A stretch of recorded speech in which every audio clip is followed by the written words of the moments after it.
Thank you to Christian and Natasha for being here and prompting this discussion. As those who've seen others, we do a series on taking Ignatian spirituality, the life of Ignatius, and exploring the ways that it connects with our disciplines today.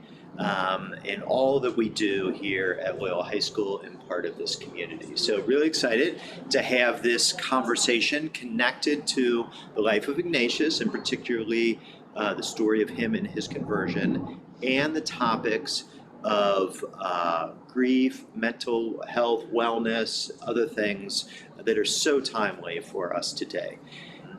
In May, we are celebrating the International Society of Jesus and all Jesuit ministries, 500 years since Saint Ignatius was hit by a cannonball. And that trauma led to a major disruption in his life and ultimately to a period of discernment. It's a story that's told many times and might be familiar to people familiar with Ignatian spirituality. But like any story, like any life, there's so many levels of depth to what is happened there. And I think it's a great opportunity. I'm excited for this conversation to look and dig into what must have been going on for him emotionally, psychologically in that time, and how that experience, even though 500 years ago, might speak a little bit to us today. I'll turn it over to my two panelists when they introduce themselves, just have them also say their kind of role here at Loyola. Let's do that first. Hey everybody, you've all seen me plenty of times on these videos now, but I'm Mr. Christian Estron, and I'm our campus ministry program coordinator of many things. And yeah, I think for me, the idea of Ignatian spirituality unfolding and being born out of a moment of processing grief and trauma and of reimagining oneself really is a powerful idea. And some of the stuff that I've heard Natasha bring up to our guys at different retreat settings really, I thought would make this an interesting conversation to be a part of. Awesome. And I'm Natasha Hanlon. I'm the Student Wellness Coordinator here at Loyola, and I am new and very happy to be here this year. I'm really excited to talk about integration and just see kind of where we go with these different disciplines we come from. So thanks for having me. So as you can see, we're set up outside in our distanced way, and unlike watching us just chit-chat in Zoom, you'll be kind of dropping into a conversation. So just say reality-wise, we won't always be paying attention to the viewers and the camera, but you'll be with us here in the conversation. So I'll just open it up with that idea that Natasha was sharing with us just before, but just to take a word like grief, right? Something that we don't often think about when we're thinking about, let's say, the life of a saint like Saint Ignatius. And yet, in the trauma, the experience of two severely broken legs, all the horrendous surgery that came after that, the long recovery process, how much there must have been in that process, and how we all can learn from how we need to reflect and deal with that. I mean, we are experiencing a year unlike any other. And whatever's gone on for us in our individual lives, we know collectively as a society and as a community, there's been trauma, there's been grief. And what more timely of a topic to talk about. Christian, is there anything you'd like to add to that setup? Yeah, one of these things that we've actually talked about with one of our student retreats is the idea that processing grief, processing the cannonball moment for Ignatius took time, that it took that physical time of rest to be able to do that. I think for me, that's one of these key concepts is that we don't allow ourselves to take the time to process grief. We can never do those transformative things that we see, for example, in Ignatius' life, to go from soldier to saint. Mm-hmm. No, absolutely. So much going on underneath. And I know Natasha, kind of being talking in our colleagues' day, reflecting on the story, some of the ideas were prompted for you. Yeah. You just kind of, share a little bit about that. So I think the first thing that came to mind for me was just the 5 stages of grief, which is a model developed by a psychiatrist named Kubler-Ross. And that was really founded really around death and dying, but that process can still be reflected in everyday kind of loss and experiences that we have throughout life, not just around death. And so those stages, you start with denial, might move to anger, next would be bargaining, and then you've got depression or sadness, however you want to name it, and then acceptance. So that first stage of denial is really, you're kind of in survival mode. You have to deal with this emotion, strong emotions that are occurring. You might be wondering how you're going to move forward with this loss in your life. Like, what is your life going to look like? You might be minimizing or downplaying it a bit because it's just too much to take in at that moment. And then that can shift to anger, because a lot of the times when we're hit with a lot of emotions, it can manifest as anger. And that's typically kind of like a first response, but there's really a lot of secondary emotions underneath that. So typically when you see someone very angry, there's other stuff, sadness, grief, maybe trauma underneath fueling that anger. It can then kind of shift to bargaining, and this is typically with a higher power. So things like, God, if you just give this to me, I promise I'll go to church every Sunday, or I'll do whatever, insert whatever you want. And then it can move into sadness and sometimes full-blown depression, but in kind of other terms, it might just be sadness. And that's really when you're feeling that pain from that loss. And it can look like things like isolating a little bit, not really reaching out in social connections or circles anymore. Maybe you're not engaging in certain activities you might have done before. And then last stage would be acceptance. So this isn't to the point where you don't feel that pain or loss anymore. That's still there, but instead you're not resisting kind of your new reality, right? And that the new opportunities that might be in front of you, and you're sort of thinking, what am I going to do next with this? Maybe I'm going to try these things out. I'm going to go this direction. And the thing with these stages is it's not necessarily just one to the other, right? Sometimes people will go a couple of stages, bounce back. They might be in two stages at once. It's a little bit more complicated than just listing those out. But in general, that can be a lot of people's experiences with loss and with grief. So really moving through that and recognizing that that's kind of a normal process for us to go through is important, and accepting kind of those stages that we're in so that we can reach that final stage of acceptance, right? And then there's opportunities for growth and for change from there. Mm-hmm. Yeah, and I think that it's so helpful to have an awareness of to be able to name a process of what we're going through, Mm-hmm. right? Because in the midst of it, sometimes it all can feel so overwhelming and outside of our ability or control. And Mm-hmm. when you were talking, I was just struck by, how we often begin in denial, Mm-hmm. because I think in the life of Saint Ignatius, we saw that pretty strongly, Mm-hmm. because right after his injury, he was just in denial. Mm-hmm. Denial that this was going to lead to any change in his life. And so he goes through horrendous things. He has his legs rebroken. He goes and has part of his leg sawed off because in his mind, he imagines that he's just going to return to normal. So just to give an example from his life of how strong some of those pieces of resistance can be. Anything strike you, Christian, from that? Bob's mind went to the same place that mine goes to, and in a talk I've had with some of our guys here, I'm like, it took Ignatius so long, and he was willing to endure the pain to be a little more graphic than maybe Bob was. He had his legs stretched out in a bed with weights, like this tremendous source of pain to the point of being in denial that he was willing to become sick and have to convalesce. I think it's so important to think about that. It was the denial that made him become a convalescent, not the cannonball itself. Mm-hmm. It was he did that to himself, and I think that, for me, when I think about my own experiences, it's so powerful that I find that my own denial about those moments that can change my life is where the growth comes from, not from the moment itself. Mm-hmm. In a lot of ways. It's me having to wrestle with my own interiority of grief, and to use that word intentionally, and to learn to let go and just become detached from that previous outcome that I just have no control over. Mm-hmm. Yeah, so much can unfold from one experience. Mm-hmm. Yeah.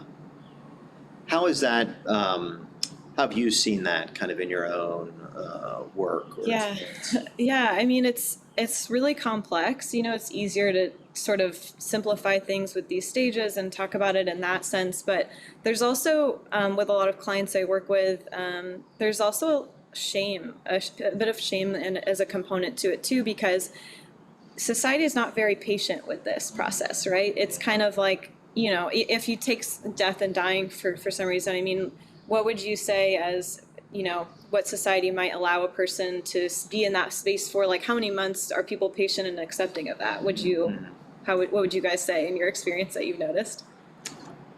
I mean, I think that people tend to, like, after a few months, people are thinking about, okay, like, how long will it Yeah, be? exactly, Right? yeah. You try to create like, oh, in a certain number of Yeah. or months, I'll be Yeah. beyond it. Yeah. You know, And it can take so much longer than Yeah. what people say. I would say around like 3 to 6 months, people are kind of like, all right, get Yeah. it together, Yeah. come on, let's do something here. And that's not always the case for people. Sometimes people might fake it that they're doing okay, and I don't know if we really want to be in a community like that, right? We want people to be able to be authentic and honest with where they're at.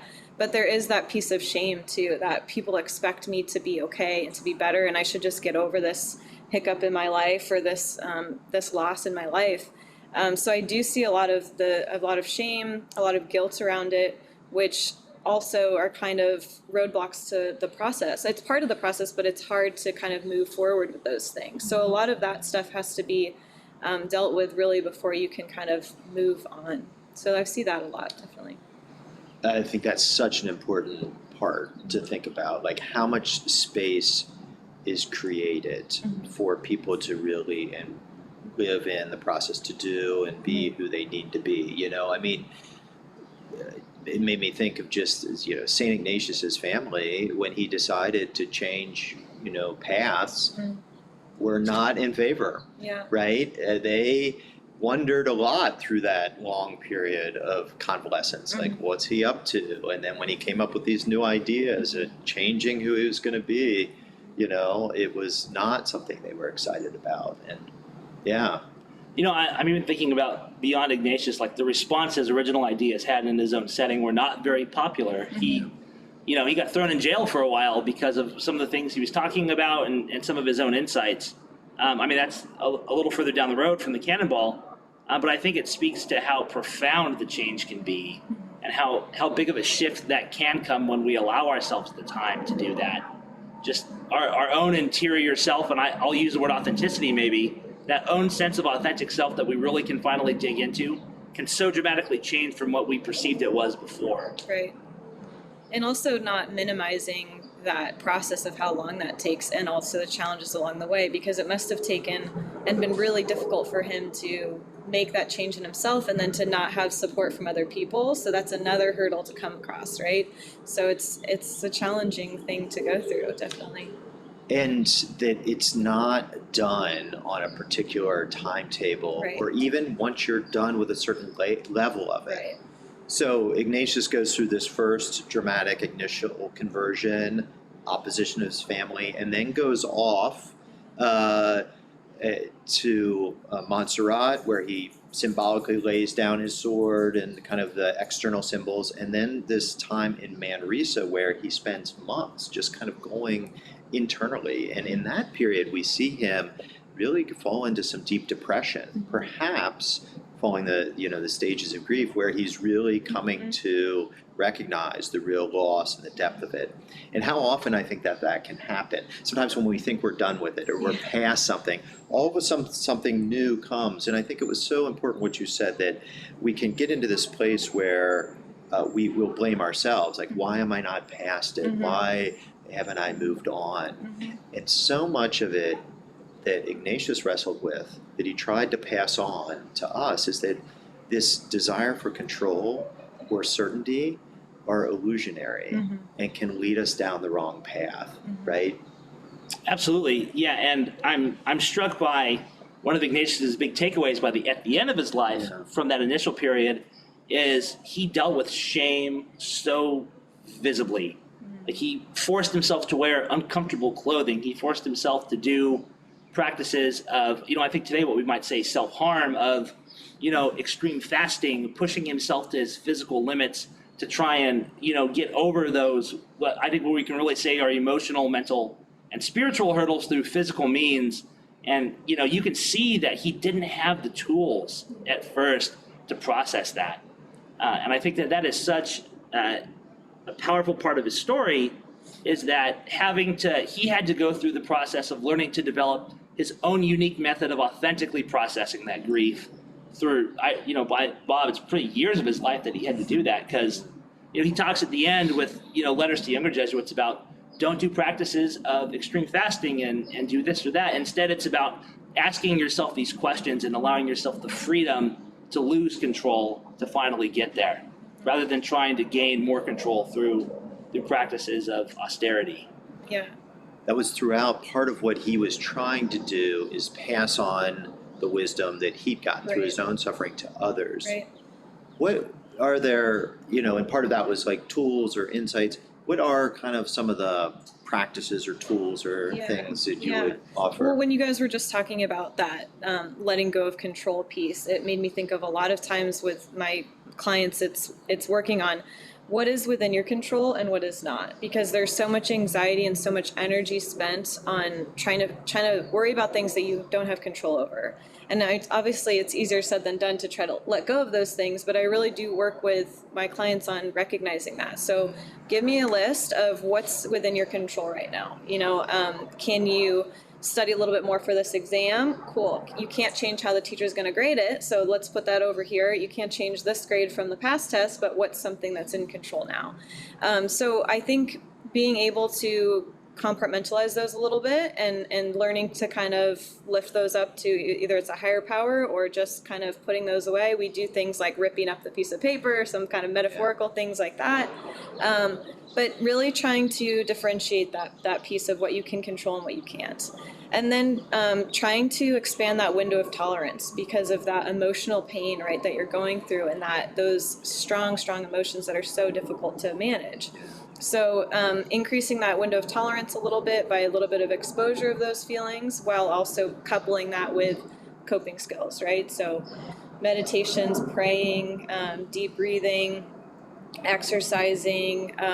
We talk a lot about kind of the isolation of that people feel when they're going through this. That's why group therapy and support groups are super helpful, because you don't feel alone in your process of grief. There's a lot of grief groups out there for that reason. So really joining people in community and making sure they have social supports as they're going through this time in their life are kind of the key points, I would say.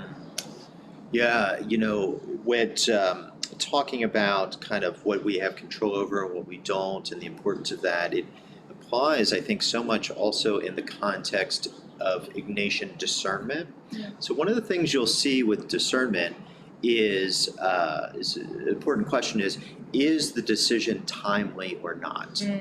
Often there'll be great anxiety that's produced by a decision that doesn't have to be made right then. Mm-hmm. And in some ways, it'll be the brain or the spirit or whatever kind of focusing you on the wrong thing, right? The same way we get focused on these things that can be a lot of emotion about it, but we don't have any control over. So too, you could get very worked up about what I'm going to do, at the end of the year. And all this energy is wrapped up in it when you're missing decisions that need to be made this week. Yep. Right? So one of the things in a context of something like spiritual direction will often come up is this decision timely or not? Mm-hmm. Is this something you need to focus on or not? Mm-hmm. And helping to clarify those things is a lot about what Ignatian spirituality is trying to do, is to draw distinctions, right? All decisions are not equal. All things are not equally within our control. Just in the same way that naming the stages can help kind of empower and create a nice separation, so too sometimes being able to name the distinctions can help give us a better handle on how we need to act and what we need to do. Yeah, I think that's so true. And, I think one particular thing that comes up for me in my own sense of spirituality and my own, I think, self-care practice is that Ignatius's idea and Ignatian spirituality's idea of I'm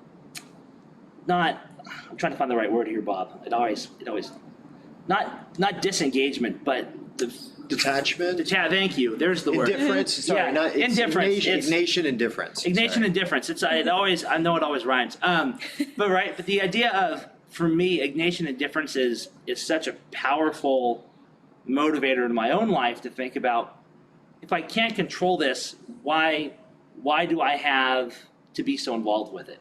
If, this is not where my energy, my care, my sense of, fulfillment in the world, it can't come from things that I can't control.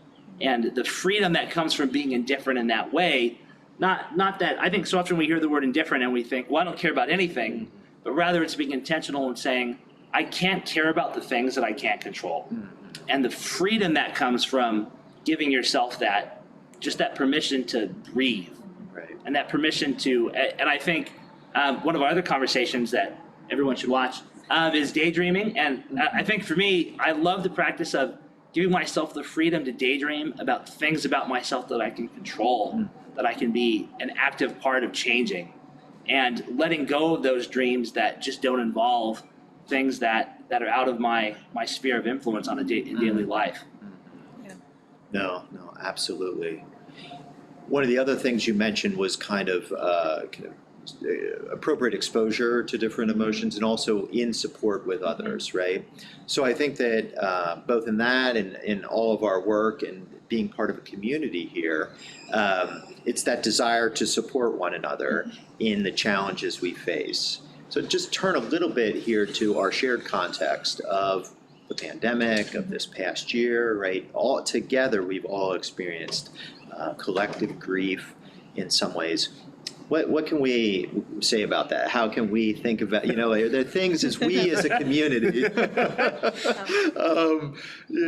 we would offer, just for ourselves here or for others? Any thoughts on that?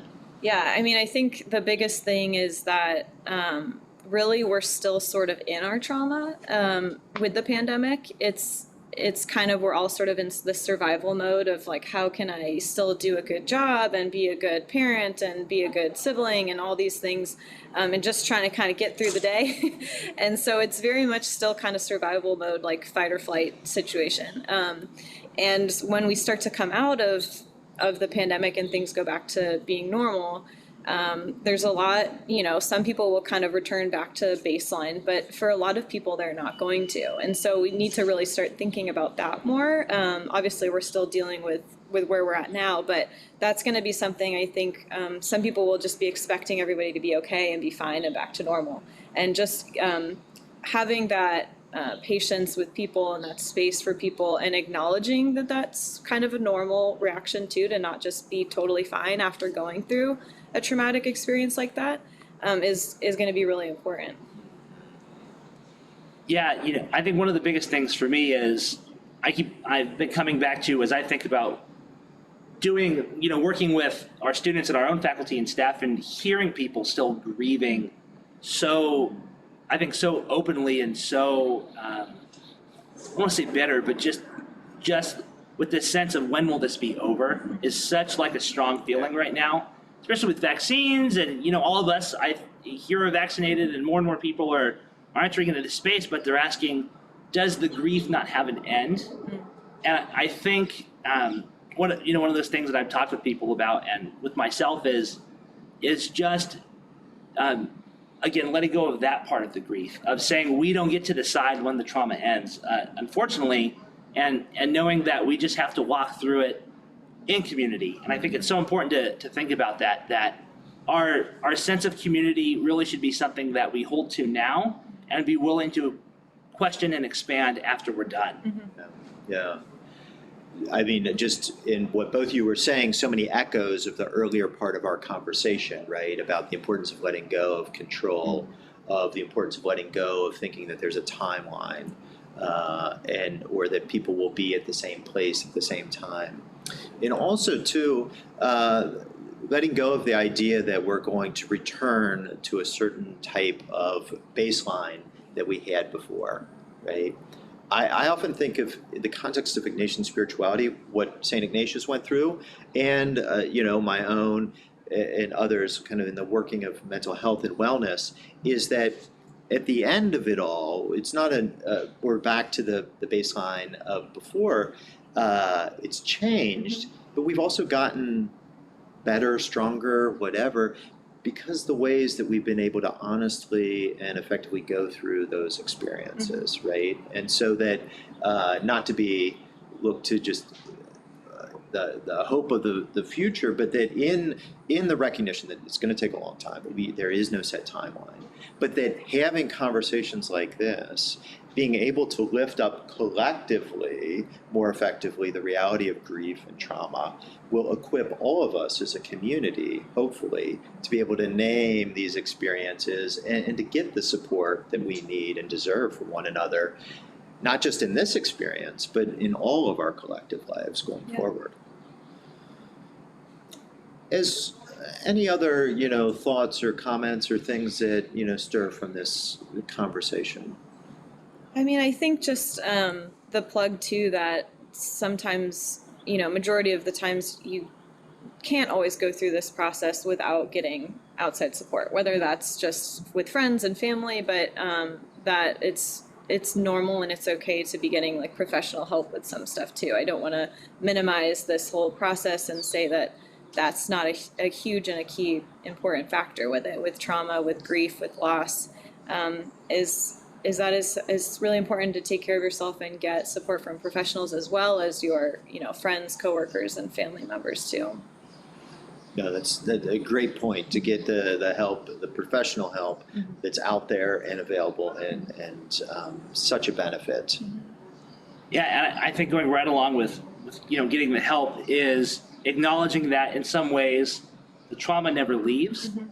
That the trauma, that becomes, with the new baseline, that becomes a part of us. This experience will always be reflected in the way that we interact and we go with others. And I don't want to say this sooner, but I think the more willing we are to acknowledge that and to bring that to the forefront of how we operate, will make that process so much more complete, maybe if that's the right word, kind of thing, to draw out the completeness of the experience and to look at how that it really has changed our entire way of life and what that means stepping into a new kind of baseline for everyone collectively and individually. I think that point about that sense of integration, of bringing in the full reality of life, is so much what Ignatian education, Ignatian spirituality, Jesuit values is all about, right? Because what Saint Ignatius entered into after that disruption was a deep commitment to integrating who he was as a person, all the failures and difficulties, the external self-driven and externally put on traumas, into a life that was oriented towards something more. And I think what we see in his example is that when we enter into that, rather than kind of this objective, I'm going to check all the boxes and get the external standards, but really going in, being integrated, it led him to a powerful and generous life of service that contributed so much more, I think, to his own life and to the broader society. And that is what we're about in the education that we hope to provide, is that a deeper integration for every one of our communities, for our students, for faculty, staff, and for others, for our own growth and wellness, and so that we all can be even more effective and generous in society. Yeah, I think one last thing to add to that is that belonging is such a huge part of that. That we belong to one another, and to be comfortable saying that, saying that I care, to let you know that I care, and that I want to see you grow from this as well as myself. And I think we have a responsibility to do that together, and to make sure that everybody is going through that process, not just making sure that we do it ourselves. Yes, definitely. Yeah. Well, I want to thank you both. I think this is it's been a great conversation, and I think an example of the potential for what the types of conversations that we hope we can all enter into, right? Yeah. That actually addressing important, real things like grief, the trauma that we're collectively experiencing, the recognition that there's always so much going on for other people, and the need that we have for both the professional support and just the support of family and friends. Those kinds of conversations, sitting together and being willing to talk about it, increases that sense of belonging. So Yeah, it's been great. Thanks for having me. thank you very much. Yeah. Yes, thank you both. And All right.